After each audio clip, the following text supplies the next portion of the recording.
Hello. అయితే నేను ఇప్పుడు నా పర్సనల్ ఎక్స్పీరియన్స్ మీద చెప్తా.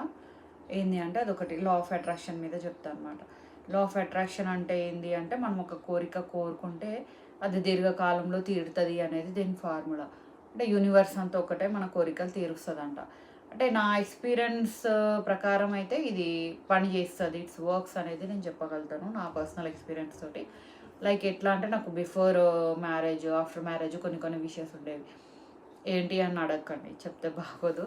అయితే ఇట్లా ఏదో కావాలి, ఏదో రావాలి, ఇట్లా అయితే ఎట్లుంటుంది, కొన్ని అనుకూలంగా ఇట్లుంటే ఎట్లుంటుంది అనేవి కొన్ని ఉండేటివి అనమాట. సో ఆ విషయస్ అన్నీ నాకు కంప్లీట్ అయినాయి. మనకి నాలెడ్జ్ దీని మీద లేనప్పుడే నేను మ్యానిఫెస్ట్ చేసిన అనమాట.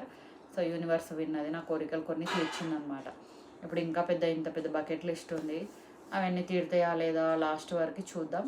బట్ అట్లా మన ప్రయత్నం అయితే ఉండాలి కదా. ఫస్ట్ విష్ని మ్యానిఫెస్ట్ చేయాలా, నెక్స్ట్ విజువలైజ్ చేయాలంట. అంటే ఇప్పుడు ఆ కోరిక విష్ తీరితే ఎట్లుంటుంది అనేది మనం విజువలైజ్ చేస్తే ఏదో రోజు యూనివర్స్ అంతా ఒకటే మన కోరిక తీరుస్తుంది అని చెప్పేసి చెప్తారు. దాని మీద చాలా బుక్స్, వీడియోస్ ఉన్నాయి. బుక్స్ తెప్పించుకొని చదవండి. మీకు ఇంట్రెస్ట్ ఉంటే వీడియోస్ యూట్యూబ్లో కూడా చూడండి, గూగుల్ కూడా చేయండి. దీని మీద చాలానే ఉంటుంది పెద్ద విషయం ఏది. అయితే నాకు చెప్పిన కదా బిఫోర్ మ్యారేజ్ కొన్ని, ఆఫ్టర్ మ్యారేజ్ కొన్ని కొన్ని ఉండే అట్లా కోరికలు తీరినాయి.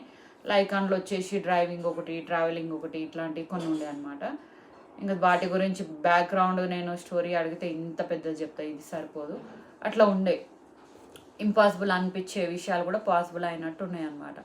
అట్లా ఏదైనా మనం ఒకటి విష్, ఒక కోరిక కోరుకొని దాన్ని ఏమంటారు అది విజువలైజ్ చేసి దాన్ని అది ఫీల్ అయితే రియల్ అయితే ఎట్లుంటుంది అని మనం ఫీల్ అవుతే యూనివర్స్ అంతా ఏదో రోజు తీరుస్తుందంట.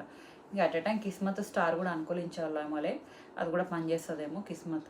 అది కూడా రాసి పెట్టుండాలి. అంటే ఇక రాసి పెట్టుంటే మనం మ్యానిఫెస్ట్ చేస్తామేమో, అది కూడా అట్లా ఉండొచ్చు. అయితే మీరందరూ కూడా ఏమైనా కోరికలు ఉంటే అట్లా దీర్ఘకాలంలో అయినా తీరుతాయి. ఫస్ట్ విష్ని మ్యానిఫెస్ట్ చేయండి, విజువలైజ్ చేయండి. ఆ తర్వాత యూనివర్స్ అంతా ఒకటే. మళ్ళీ గాలో దీపం పెట్టి దేవుడా నువ్వేదిక అంటే కూడా కుదరదు. మానవ ప్రయత్నం అనేది కూడా ఉండాలి. లైక్ ఏదో నేర్చుకోవాలనుకుంటున్నారు, ఏదో చేయాలనుకుంటున్నారు, లైఫ్లో ఏదో అచీవ్ చేయాలి అనుకుంటున్నారు, ఫస్ట్ మ్యానిఫెస్ట్ చేయండి, విజువలైజ్ చేయండి. ఆ తర్వాత ప్రయత్నం కూడా చేయండి. ఇంకా ఏదో రోజు అది కోరిక తీరొచ్చు కదా. కానీ నేను జస్ట్ కోరిక కోరుకుంటా కానీ అదంతా అదే తీరాలంటే అది అయ్యే పని కాదు, ఎప్పటికీ అవ్వదు. సో మానవ ప్రయత్నం అనేది కూడా ఇంట్లో పనిచేస్తుంది. కోరుకోవటం అనేది సగం ఉంటే ప్రయత్నం అనేది సగం ఉంటుంది. అప్పుడు 100% రిజల్ట్ అనేది ఉంటుంది అనమాట. సో మీకు కూడా అలాంటి ఏదైనా ఉంటే ట్రై చేసి చూడండి. ముందు చిన్న విషయంతో కంప్లీట్ చేసుకోండి, ఆ తర్వాత పెద్ద వాటికి పోండి.